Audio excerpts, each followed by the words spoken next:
Vamos a repasar nuevamente los temas internacionales de la mano de Alberto Ruscolequier, doctor en economía, y de los dos temas fundamentales que son la muerte de Raisi, el presidente de Irán, y la situación de Netanyahu en Israel. Alberto, ¿cómo estás? ¿Qué tal, Santiago? Muy bien.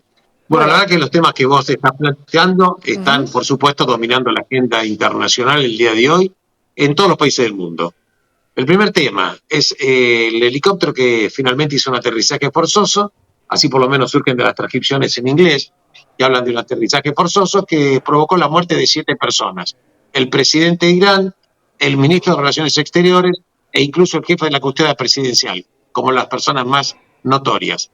La verdad que este accidente se produce cerca de Azerbaiyán, que está limitando con Irán, y finalmente en este momento se están investigando las causas de este accidente del helicóptero. Pero lo concreto es que Ebrahim Raisi, que fue presidente elegido en el año 2021, era una persona, que es un clérigo, que utiliza el turbante negro.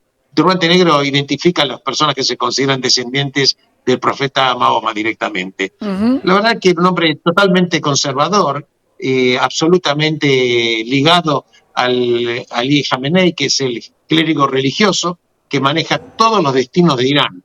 Porque hay que decir que el presidente básicamente cumple los designios del líder religioso, a punto tal que el presidente de Irán no puede decidir ir a la guerra. Eso está en manos del líder religioso. Concretamente, era una persona que había sido elegida al cargo de presidente en el año 2021 y ahora se abre una lucha política muy importante. Ebrahim Raisi en sí como persona empezó siendo a los 25 años un fiscal adjunto ahí en Teherán, luego fue fiscal jefe, luego fue ascendiendo hasta que finalmente compitió en las elecciones presidenciales. En el 2017 las perdió. En el 2021 fue obviamente ganador.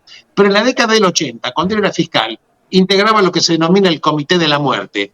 Esto implica que él era uno de los 4 jueces que condenó a muerte a 5.000 personas que eran enemigos políticos del régimen iraní, a punto tal de que fue acusado por crímenes de lesa humanidad e incluso por Amnistía Internacional. Finalmente, obviamente, el hombre siguió ascendiendo y ahora se abre una lucha política por la sucesión. Insisto, hablar del presidente de Irán es fundamentalmente hablar de la persona número 2 que ejerce el poder, luego del clérigo religioso.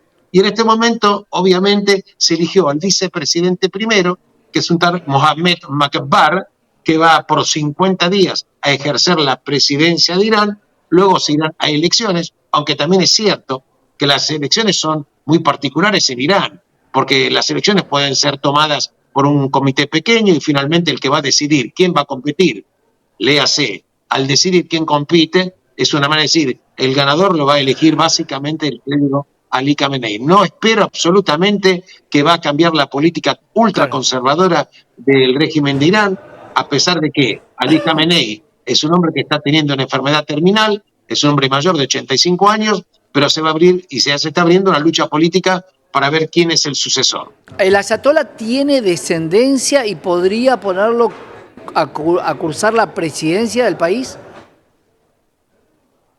No te escuché bien la pregunta. Digo, ¿Puedes repetirla, por favor? ¿el ayatolá Sí, tiene descendencia o tiene familiares que sí. disputarían la Tiene un presidencia? hijo.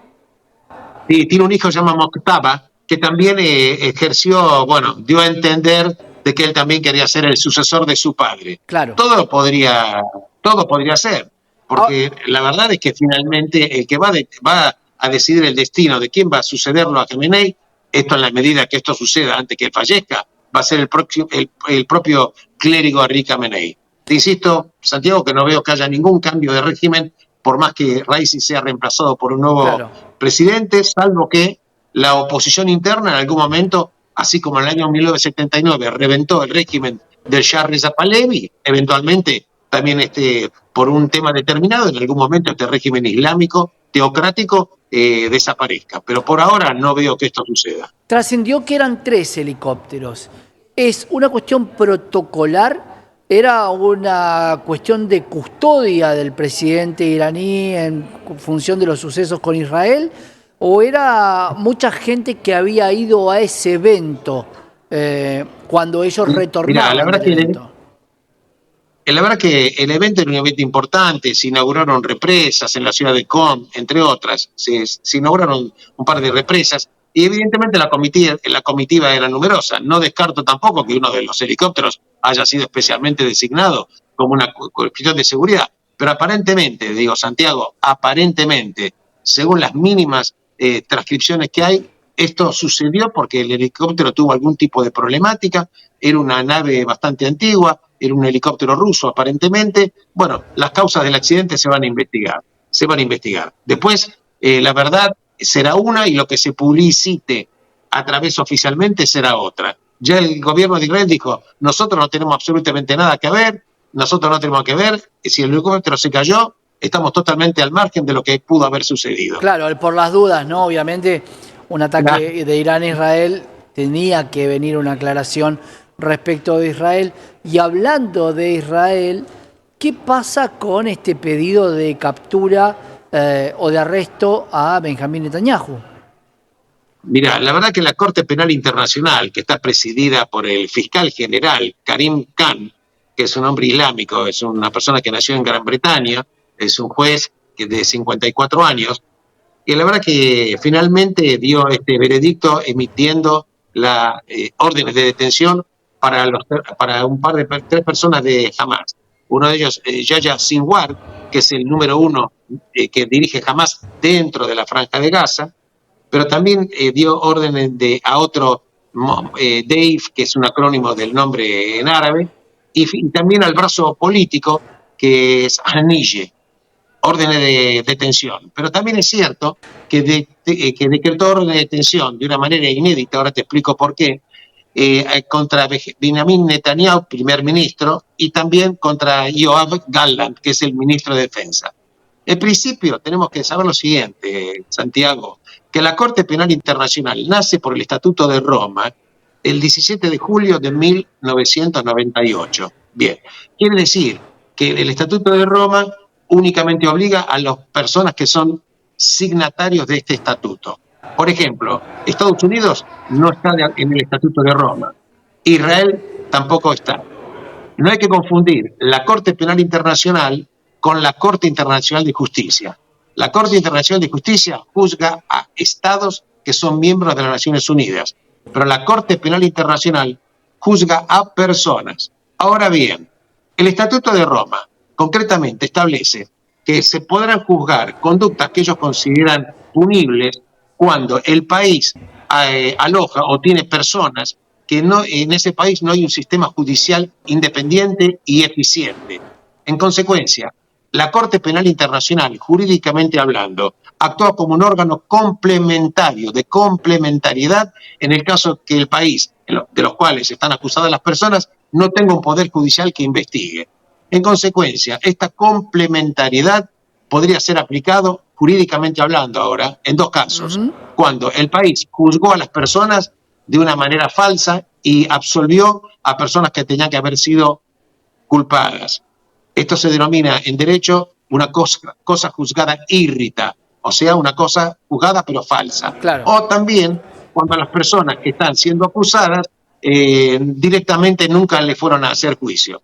La verdad es que en este momento, mientras vos y yo estamos hablando de una información oficial, pero no hay nada de eso. No hay nada de eso, no hay nada de eso. Y la verdad que el propio gobierno de Gran Bretaña hizo un comunicado condenando la emisión de las órdenes de captura para Netanyahu y también estuvo en contra del gobierno norteamericano, el gobierno checo. Ahora bien, la solicitud del fiscal general no es todavía definitiva. ¿Por qué? Porque hay todo un mecanismo recursivo dentro de la Corte Penal Internacional que ahora tiene que actuar una sala que se denomina una sala de cuestiones parlamentarias, que está integrada por 3 jueces que representan a 3 países. En este momento, los países representados en esa sala de los 3 jueces, que también tiene que analizar la opinión de Karim Khan, un país es Rumania, el otro es México y el otro es un país pequeño africano, se llama Benín. Y después eventualmente hay otro mecanismo recursivo. Ahora bien, el daño político para el gobierno de Israel ya está hecho, obviamente, y además poner en un paripasu a terroristas que atacaron, por ejemplo, al Estado de Israel, esto es independiente de cualquier, si te gusta o no te gusta Netanyahu, yo no hablo de ese tema. Obviamente me parece una locura. Hay que entender lo siguiente, ¿cuáles son las bases que establece Karim Khan? Y ahora voy a darte un segundito. Primero, Israel le dio históricamente a la Franja de Gaza, de la cual se retiró en el año 2005, le proporciona luz, le proporciona agua y tiene permisos hasta el 7 de octubre, digamos, hasta el 6 de octubre entraban 21.000 palestinos de la Franja de Gaza para trabajar en Israel. También había permiso de trabajo para la gente de Cisjordania. O sea, que si la Corte establece que hay un genocidio, que es la acusación, vamos a ver qué es el genocidio de acuerdo a los parámetros internacionales. El genocidio se tipifica de acuerdo a los parámetros internacionales cuando se atenta contra una etnia, contra un grupo religioso, contra un grupo específico. Fíjate que esto no se da, porque además de la ayuda alimentaria, agua y luz, también es cierto que en Israel viven 2 millones de ciudadanos israelíes que son árabes. Quiere decir de que no se puede acusar ni por religión, ni por etnia, por supuesto, porque los palestinos también son árabes, no existe la etnia palestina, se lo denomina palestino, pero la etnia es árabe. Entonces no tiene ninguna base fundante, pero ¿sabés qué pasa? Que la verdad que la Corte Penal Internacional está totalmente imbuida de presiones políticas. Recordemos que Karim Khan en su momento fue el subsecretario de las Naciones Unidas.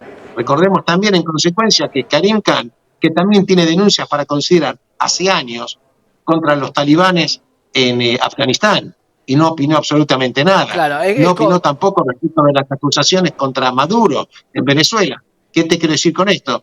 Que finalmente los organismos internacionales no son independientes, obedecen a las presiones políticas del momento, a las personas que los postulan para esos cargos, y bueno, este es el mundo en el cual vivimos. Veremos cómo sigue, Alberto. Gracias como siempre.